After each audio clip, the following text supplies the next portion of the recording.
70 দশকের কথা। ইতালি থেকে একদল ভদ্রলোক জাম্বিয়াতে গিয়েছেন কৃষি বিষয়ে প্রশিক্ষণ দেওয়ার জন্য।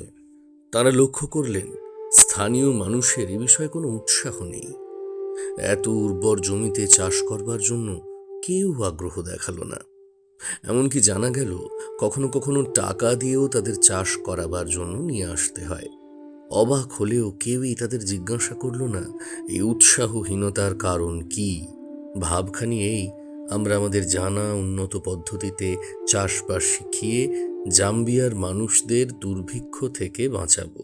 পরিকল্পনা মতো নদীর ধারে অনেকখানি জায়গা জুড়ে টমেটোর চাষ হলো। সেগুলি যখন পুষ্ট হলো তখন এক রাতে শদুয়েক জলহস্তি এসে সব খেয়ে ফেলল।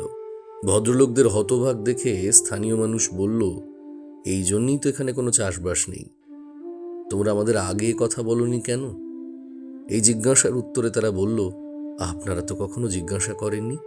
এই অভিজ্ঞতা আমাদের শুনিয়েছেন আর্নেস্টো সিরোলি তার জনপ্রিয় গ্রন্থ রিপলস ফ্রম দ্য জাম্বেজিতে। বস্তুত আমরা শুনতে চাই না, শুধু বলতে চাই, শোনাতে চাই।